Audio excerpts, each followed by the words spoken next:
Hello, and welcome to another Sunday morning edition of Taoism, brought to you by the Taoism Online.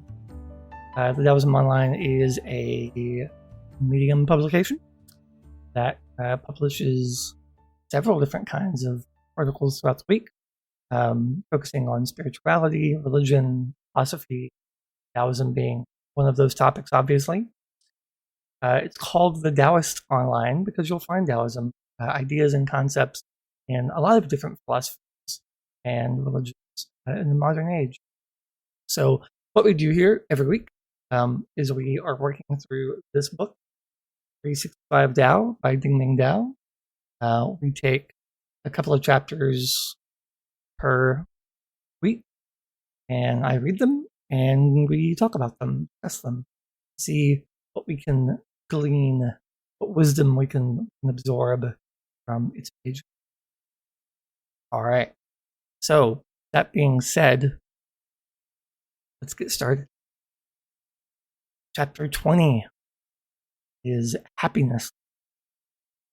It starts off with a poem, as does every chapter. Let us not follow vulgar leaders who exploit the fear of death and promise the bliss of salvation. If we are truly happy, they will have nothing to offer. Some leaders use threats to win adherents. They invoke death to force good behavior and to herd people toward paradise. Others woo with grand promises. If you have no satisfaction, they offer bliss. If you feel inadequate, they offer success. If you are lonely, they offer acceptance. But if we do not fear death and are happy, what will such leaders have to offer? Spirituality is an organic part of daily life, not something dispensed by a professional. True spirituality is liberation, not just from the delusions of reality, but from the delusions of religion as well. If we attain freedom from the fear of death, a sound way of health, and a path of understanding through life, there is happiness and no need for false leaders. So, for those who are new, the seminal text of Taoism is the Tao Te Ching. This is my copy. This is the Guy Fu Feng and Jane English translation. It was written or collected somewhere between 2,500 years ago, 2,000 years ago, give or take, depending on who you ask. But it's mainly written as a book for leaders, as a political statement against the current ruling class in China back then. So a lot of it is a warning or a way to lead people, way to conduct yourself if you happen to find yourself in a place of leadership. So here in chapter 20, talks about happiness as it pertains to following people of authority. I don't think it comes as a surprise when we look around at our political leaders of multiple countries to say that things are pretty crazy right now. I mean, I guess they always are. They're just, the type of crazy just changes from leader to leader, I suppose. But even 2,000 years ago, people weren't stupid. They saw leaders for being liars and criminals and crooks, trying to convince people to let them stay in power and consolidating power around them. So here we again get some warning on what we should and shouldn't do with our leaders, especially as it comes to spiritual leaders. This is a warning against, how I read it, is a warning against organized religion. Leaders who try to tell you they speak to their they are the conduit for which you can find spiritual happiness. I think this takes a true spiritual liberation is internalized. That's something you find within yourself through looking within, through studying external texts and people and other ideas and philosophy. And when you internalize those things and you figure out kind of what you believe, that is very liberating. And that's where kind of this true spiritual happiness comes from, right? That's why it says true spirituality is liberation, not just from delusions of reality, but from the delusions of religion as well. Growing up in a Christian church, I always used to hear, faith wasn't, a book or a pastor. Faith was internalized, right? Faith was something you had deep inside you, and you had to come to it by yourself. And I always liked that. I always thought that was a good way to think about all religion, really. So don't let anyone else tell you what you believe or what is true, right? As a Taoist, you find what's true for you and what works. And yes, there are universal truths that propagate throughout all of existence, but it's the manifestations of that truth that look different. All right. Moving on. Chapter 21. Skills. Zither, chess, book, painting, sword. These symbolize classical skill. There was once a wanderer who cared nothing for fame. Although he had many chances for position, he continued to search for teachers who could help him master 5 things: zither, chess, book, painting, and sword. The zither gave him music, which expressed the soul. Chess cultivated strategy and a response to the actions of another. Books gave him academic education. Painting was the exercise of beauty and sensitivity. Sword was a means for health and defense. One day, a little boy asked the wanderer what he would do if he lost his 5 things. At first, the wanderer was frightened, but he soon realized that his zither could not play itself. The chessboard was nothing without players. A book needed a reader. Brush and ink could not move on their own accord, and the sword could not be unsheathed without a hand. He realized that his cultivation was not merely for the acquisition of skills. It was a path to the innermost part of his being. So, in the chat, a good definition of what a zither is. It is a musical instrument consisting of a flat wooden sound box with numerous strings stretched across, placed horizontally and played with fingers in a plexus. It is a stringed musical instrument. So let's keep that in mind as we go through this. So here's what I take from this chapter.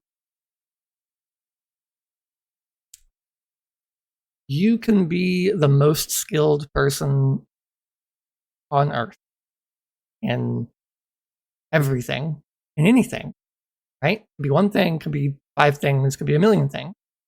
And you can think you are the most well-rounded, talented person there is, but none of that matters if you are truly alone. Taoism a lot of times speaks against knowledge for knowledge's sake, right? it doesn't, the texts don't seem to appreciate studying and studying and studying and studying for no purpose, right? It's just energy wasted. I think a lot about uh, the study of the stars and how the universe began, and I find these things extremely interesting. I've grown up watching, science uh, specials on TV and studying physics, and I think those things are amazing and fascinating. But if I were to sit in my room all day and just read these things, it's it's like, why? Like, why? Like, what am I doing with that knowledge? It's not against learning, but it's against learning for no apparent reason. Like, in this example, the guy can play music, he's a good swordsman, he can play chess, he can do all these things. But this little boy comes up and says, what would you do if you lost your thing? What would they, like, all these skills basically have amounted to nothing because there's nothing to do with any of them because he's just alone all the time. So it's really pushing that idea of sharing what you have learned with others, right? Learning something so that it can benefit not only yourself, but for your community and for your family and maybe your friends or people you talk to online, the people you come in contact with, right? Like, make sure what you're learning and what you're spending time on is useful and needed education, right? I had a college professor who once told me, when you get out of this college, your education doesn't stop. It just becomes what you want it to be. And you are now in charge of everything you learn from here on out. So if you don't want to learn anything new, you can. You can stop learning at 24 and just go about your life and be done with it. You don't have to learn really anything new. But if you do, if you are inquisitive, curious, then this would say, make sure that what you are learning is helpful, right? Is needed. All right. Moving on. Chapter 22, Communication. Movement, object, speech, and word. We communicate through gross symbols. We call them objective, but we cannot escape our point of view. We cannot communicate directly from mind to mind, and so misinterpretation is a perennial problem. Motions, signs, talking, and the written word are all encumbered by miscommunication. A dozen eyewitnesses to the same event cannot agree on a single account. We may see each other different in cards set up by a circus magician. Therefore, we are forever imprisoned by our subjectivity. Followers of Tao assert that we know no absolute truth in the world, only varying degrees of ambiguity. Some call this poetry, some call this art. The fact remains that all communication is relative. Those who follow Tao are practical. They know that words are imperfect and therefore give a limited importance. The symbol is not the same as the reality. This is one of my favorite topics on Taoism. Words. What are words? So I have this statue here. So this is a little statue I bought one time. Little tortoise, little turtle, right? Very cute. Made of metal, right? Very heavy. Would not want to drop this on anything. But what is it really? I mean, I call it a turtle, but I know it's not a real turtle. I can call it a statue. But what is a statue? I mean, is there something intrinsically a part of that thing that created the word statue? Nope, because I can go over into France or Spain, and this will not be called the same word, which means that words are arbitrary. They are creations of a human at some point in time that we could communicate a thing, right? That I could talk to someone and say, hey, you see this statue? They would say, yes, I see it. Talk about it and discuss it. And that's valuable, right? Not that communication is not valuable. It's how we've gotten here. But it's important to remember that the word statue is not an absolute truth. It is a made up thing. In fact, all words are the same way. But what happens when we create a word for a thing? It defines that thing. It puts limits on what that is and what it can be. It limits the potential of the object. For example, this turtle is hollowed out. So it could be a bowl, right? I guess I wouldn't want to, but it's probably not sanitary. But I could put food in here. I could pour water in here and drink out of it, cup. But if I call it a statue, it's just going to sit here on my desk. Another example is good and bad. This is my favorite example. When we say something is good, it defines what good can be. So, for example, if I say today is going to be a good day, someone in chat said that this could be a tiny hat. I guess it could be very heavy. And if it falls off and hits your toes, that's a broken toe. Yeah, good. When you define, let's say today is going to be a great day.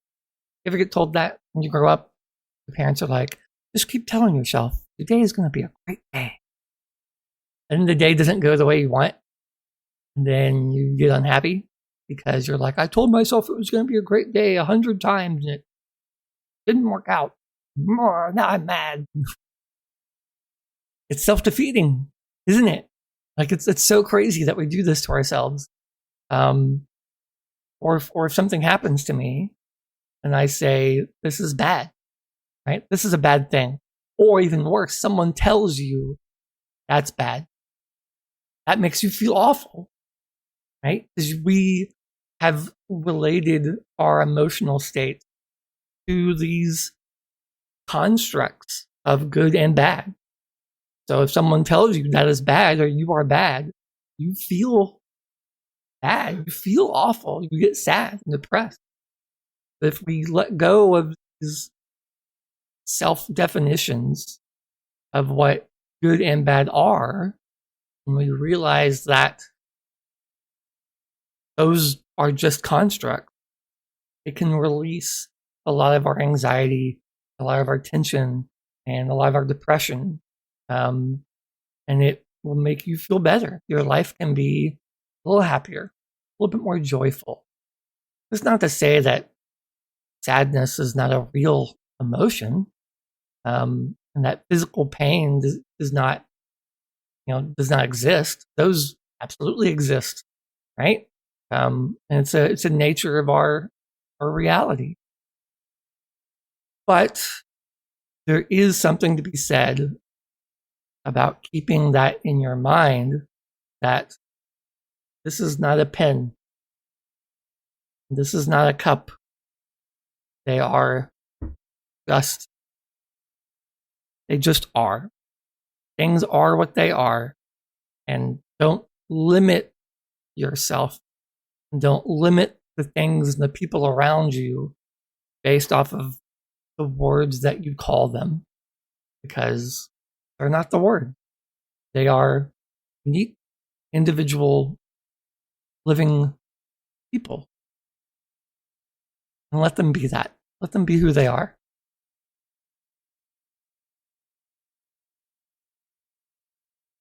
In the chat, Don Carpenter says, start with the positive. Have a great day. The day brings what it brings. That is a moment in time. Enjoy it. Indeed. Let your days be what they are. Right? Start your day happy. But do not expect certain actions to occur. Right? And losing those expectations, I think, brings happiness. It does for me. Okay. Chapter 23, Renewal. City on a hill, untouched land beyond. A fallow field is the secret of fertility. In the city, we see millions of lives represented in the windows, doors, and many floors of each building. We see excitement and the glories of civilization. But no matter how much those who follow Tao may enjoy the city, they understand the need for retreat into nature. Ah, yes. In the countryside, they find the nurturing quality of freedom. They can see new possibilities and can wander without social impositions. In the past, pioneers saw the open prairies and were filled with dreams of dominating nature with the glories of man. Now we know different. We must preserve the wilds for our very survival. We need time to lie fallow. If you cannot leave the city, just find a little quiet time each day to withdraw into yourself. You are able to walk in fields or in the hills, so much the better. But none of us can maintain the fertility of our beings without renewal.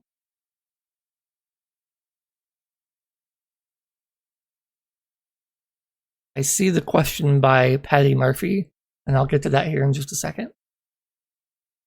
In this chapter,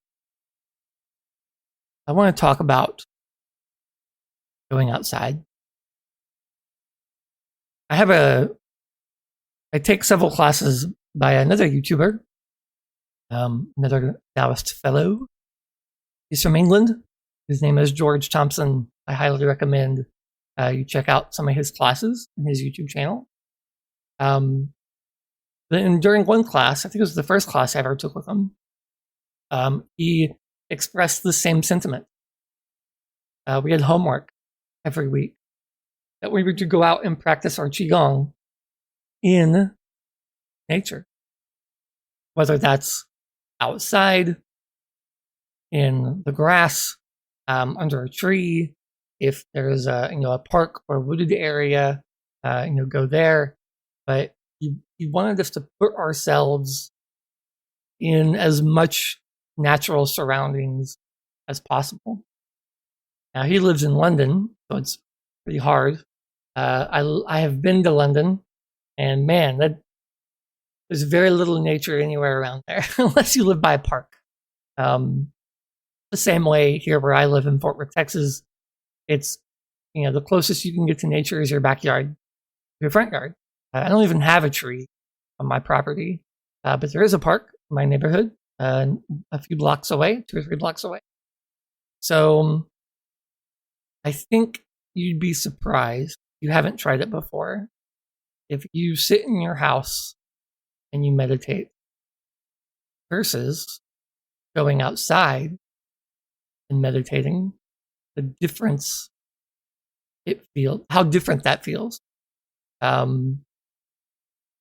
There's something to being connected to all that life around you that brings you closer to who you truly are. I think that's the closest I can describe it. In the Tao Te Ching, the very first verse is, the Tao that can be told is not the eternal Tao, right?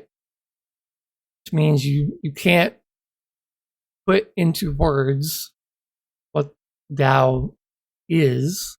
Going back to the last chapter, the word Tao is just something we made up, right? Something someone made up thousands of years ago, right? It was just a meaning for the way or the path, right? It's not a special name. We make it special, but I don't think it was intended to be. But yeah, being out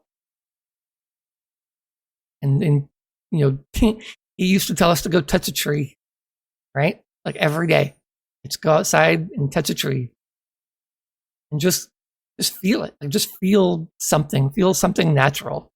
Humans didn't evolve to sit in chairs and stare at computer screens all day. Like, I'm sorry, it just didn't happen that way. Thousands and thousands of years go by, and we evolved legs to move, and eyes to see, and the sensation of touch to go touch things, and being cooped away alone all the time is not who we naturally were supposed to be, right? Not who we evolved into being. So there is a renewing process. You put yourself into nature. And that's what this chapter is really getting at, right? Many Taoists believe that you can absorb natural energies directly from the universe itself and cultivate those energies through Tai Chi and Qigong.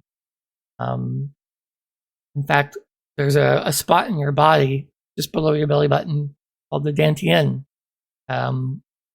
It's called my teacher calls it your little energy factory, right? It's like a little power plant in your body, and it creates energy so that you can then go about and use it. But do that to take in energy requires you to move, perform certain movements, and do certain things. Energy cultivation is a very real practice. Have you ever woken up and done nothing all day long? You just kind of sat around. And I thought you got too little sleep or too much sleep. You didn't do anything all day. And you feel really tired. You feel exhausted. You just sleep all day. Well, how can that be? Right? You didn't do anything stressful. You just watch TV all day. It's very lethargic. But then you feel really tired. So, a lot of people think that when you go to sleep, your body, gathers energy, and then when you wake up, you have this much energy. You kind of use it throughout the day till you go back to sleep, gain more. Use it. Well, Taoists believe that's not the case.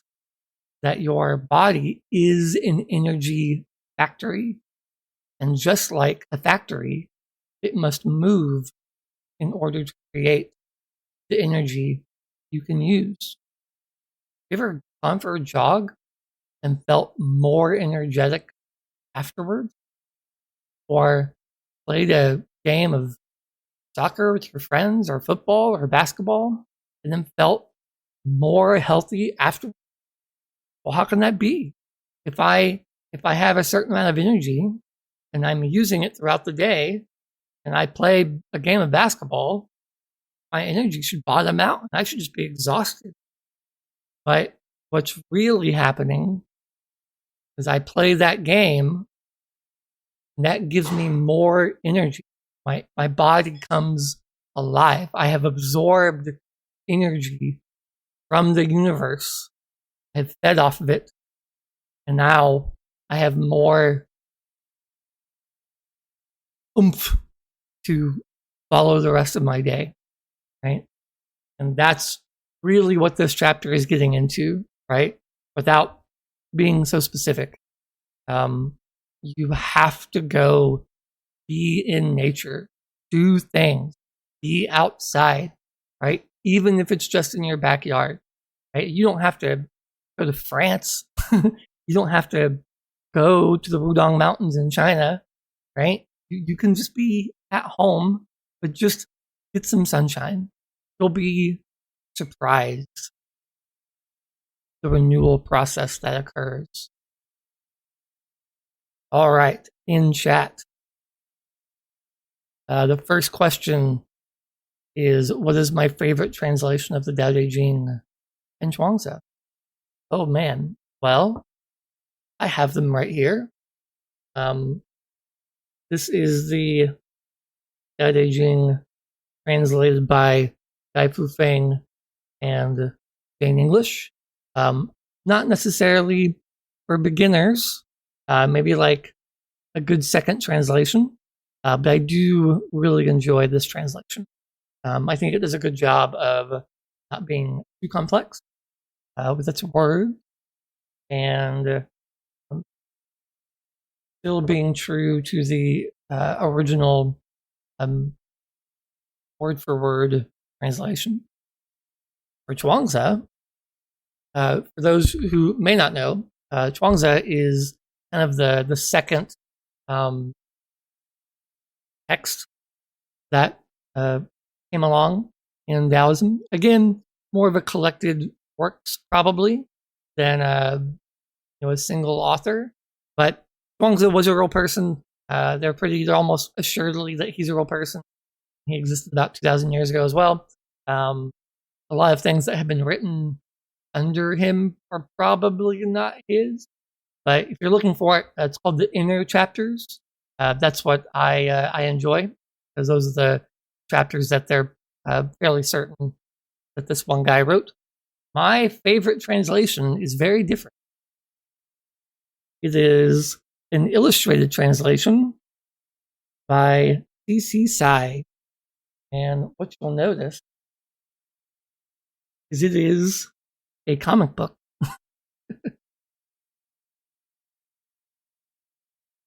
And you'll notice it's got the original Chinese over there. Well, not the original Chinese, but the Mandarin, modern Mandarin over there on the sides. Yeah. It is super cool. The reason why I like this one is that Chuangzi is really funny. He is very comedic in nature.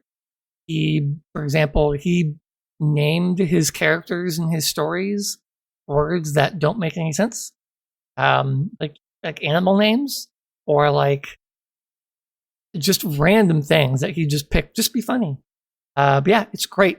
So when you see these illustrated, the humor really comes alive, as you can see facial expressions and movements, and it's amazing. That is by far my favorite Chuangzi. Now you do have to be careful with it. It's heavily edited. Some of those stories that you'll find in an actual book translation of Chuangzi are multiple pages long. But when you open this one, it's like three pages of comic frames, right? So there's a lot, left out where he could, manipulate it to be a back and forth. But it's still enjoyable. I still really like it. Dozens and dozens of stories in this one. I think it's really cool. Okay. Aldi said, I had to look this one up myself. Fallow is plowed and harrowed, but left unsown for a period in order to restore its fertility as part of a crop rotation or to avoid surplus production. Oh, yeah. Sometimes I read these chapters and I'm like, I'm going to ignore that word and just pretend like I know what that means. So I appreciate you looking these things up. Don said, we have evolved away from the moment. Stop, breath, and pay attention to you. Yes, indeed. Stop running around. Always a good idea. Try and take a moment, right? Just close your eyes and just think just a second. That's where mantras come into play, right? You really want, mantras help you. If you don't know what a mantra is, it's a repetitive phrase that you just silently or maybe audibly just say over and over and over again, right? And it helps you to clear your mind and you just concentrate on this one thing. And it helps relieve stress, anxiety, and tension that you have built up in your body or in your mind. So yeah, using that mantra or just taking a second to use that mantra will go a long way in just kind of relaxing a little bit, especially when you get frustrated. It's hard to do. I'm not saying that you're never going to get frustrated or angry or mad, or you won't ever yell again, but allowing those emotions to come up and then go away, that's the key, right? Learning how to let go of those things. And there's a practice to it, right? Just like riding a bicycle, letting go of anger, hard, right? It takes practice. A lot of times it'll take someone to show it to you, give you a mirror and say, look, you are very angry. Go through your practices, right? Like just go take a breath and calm down, right? It's hard. Aldi says, I used to play basketball for hours and still feel energetic. Yeah, exactly. Right? I went on vacation in May. I took a trip with my family to London and in London, France, and we walked just miles. I don't think I've ever walked so much in my entire life. And all throughout the day, yeah, my feet hurt, but I was so energetic. Like I just had the energy to keep going and keep going and keep going further than I ever thought I'd be able to go. And I was really worried about it when I went on the trip. But it worked, getting out there and being outside and soaking in that sun and taking in your surroundings really does give you the energy to keep going.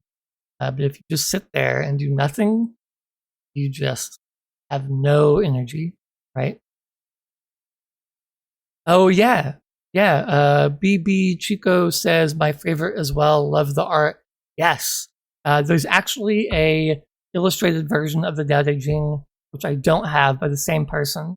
But I want to get it. I just haven't come around to getting it. I'm really bad at seeing a book and saying, oh man, I want this book. And I get it, and it sits on my shelf, and I don't do anything with it. So I try not to overly hoard books. But, on a selfish level, I do enjoy looking over there at a bookshelf and being like, look at all these books. I know it's bad, or maybe it's not bad. I don't know. We just talked about what's bad and what's good, but man, that makes me feel good. It's a selfish thing, I guess. Yeah. So I try not to buy things I'm not going to read. Yeah. Aldi says, I need illustrations sometimes. The one you like looks fun. It is. It's super fun. Especially for Chuangza. That guy's a nut. in a good way. Some of those stories are absolutely hilarious. Don Carpenter says, use the mantra of a great day. Yeah, have a great day. Yeah. Mm-hmm. I used to do that. I used to wake up every day and be like, today's going to be a great day. Today's going to be a great day. Today's going to be a great day. And then it wasn't. And then I felt worse. Yeah, it happens. You know what? We are who we are, and our culture is going to train us the way it does. It's hard to fight your culture sometimes. All right. Let's move on to one more chapter. And then we'll get out of here. All right. Our final chapter for the day is Laughter. Hilly village lanes, whitewashed sunlit walls, cerulean sea, the laughter of children. No matter where in the world you go, no matter how many languages are spoken, no matter how many times cultures and governments clash, the laughter of children is universally uplifting. The mirth of adults can be variously jealous, insecure, sadistic, cruel, or absurd, but the sound of playing children evokes the ideal of a simple and pure act. There are no concepts, no ideologies, only the innocent pleasure of life. We, as adults, dwell upon our grizzled complexity, our existential anxieties, and our preoccupations with responsibilities. We hear the merriment of children and may sigh over our lost childhood. Although we can no longer fit into our old clothes and become young again, we can take comfort in the optimism of children. Their rejoicing can gladden us all. We are too often in a rush for our children to grow up. It is far better for them to fully live each year of their lives. Let them learn what is appropriate to their time. Let them play. And when their childhood is spent at adolescence, help them in a gentle transition. Then their laughter will continue to resonate with cheer and hope for us all. Man. Let's get real. I have children. I have 3 children, although they're not children much anymore. 15, almost 12, and almost 10. And if any of you have raised children or been close around children to watch them grow up, there's a point where you notice their laugh changes. And they go from this kind of child laugh and they enter into almost like an adult laugh. It's hard to describe, but it's a real thing, I promise. And just the way they behave changes.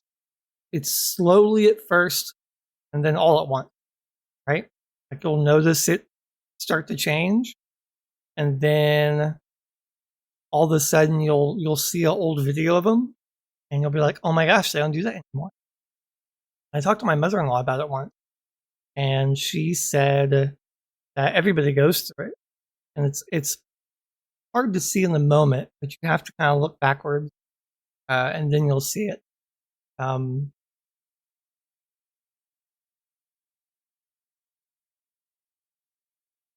You can only control a child so long, right? It's not when they're young, you can control everything they do. Especially when they're newborn, you feed them, you clothe them, you wash them, you put them on a potty, like it's everything. You do everything for them all the time. And then they learn how to walk. And so you're like, okay, well, I still have to do everything for them, but at least they can go from point A to point B, and then I can do everything.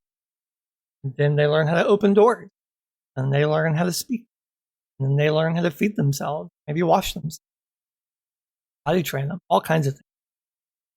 And then you realize that those physical needs, you don't need to provide for them, right? You're not doing physical activities for them. It's a guidance now, right? Your job as a parent is now to kind of steer them within certain boundaries. And sometimes they bump up against those boundaries. They cross them and push them over, push them back across that line. But as they get older and older and older, if you sit there and take those boundaries and really narrow them out, right? You just try and force them into this line that the more you hold, the more you squeeze, the stronger that counter will be. So you have to balance that control. And here, they use the example of laughter and innocence as that kind of unspoken natural state that you are as a child. You know, in Taoist texts, you'll hear a lot about, you know, returning to your true nature, right? Returning to Tao, your original way. When we're children, we're very in tune with that original way. We're very, you know, our culture in English, we call it the innocence, right? Childlike innocence. And when you laugh, you laugh innocently, right? Children find things funny that adults won't find funny because they have that innocence about them. And as we grow up, it's the societal rules. It's, you know, the rule of the many, the rule of the majority, that really kind of pigeonholes us into these boxes, right? It's those labels that we've come up with, that really you internalize. You think, okay, well, for me, you know, I am a white married man, 40 years old, you know, and that puts me in certain boxes. So when I see things, I'm seeing it through my perception of a white married man. But children don't, right? Children see things for what they are. But that's why they ask questions like, say that. Like, oh my God, don't say that out loud, right? But it's just because they're innocent. Just because they see something and they ask it. That is the innocence in them. So in this chapter, in our final chapter of the day, I love this first sentence. No matter where in the world you go, no matter how many languages are spoken, and no matter how many times cultures and governments clash, the laughter of children is universally uplifting. Because it doesn't matter where the child is born, what language they speak, or what government their country runs, that true self is always the same, right? If you go and look at children from across the planet, they could be poor, they could be rich, they could be a myriad of different colors and societies, but there's something intrinsically whole about children everywhere, and we should value that, especially as they grow up. We should continue to value that in nature and not squash it out of them with rules and regulations, right? Try and allow them to naturally grow with just some help. All right. Indeed, my friends. Well, it's been fun. I enjoyed another fun Sunday morning with you. I will put in some transitions in between chapters, and I'll try and do some chapter markings this time. So if you are reading this later, you can probably click on the description and find your different chapters. Cool. Thank you guys. I'll be here next week, Sunday morning. Don't forget, you can follow along with all the articles the Taoist Online publishes at thedaoistonline.org.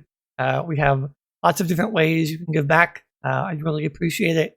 Any merchandise sales or any donations we get, I give those back to the writers in the form of tips every month. I try to break even with the money I bring in versus the money I give out to all the writers in the community. So yeah, I'd really appreciate it. Of course, there's a Ko-Fi link right here in the bottom of the video, and we'd all really appreciate it if you could make a donation. Thank you guys. Love you all, and I will see you guys next week. Bye.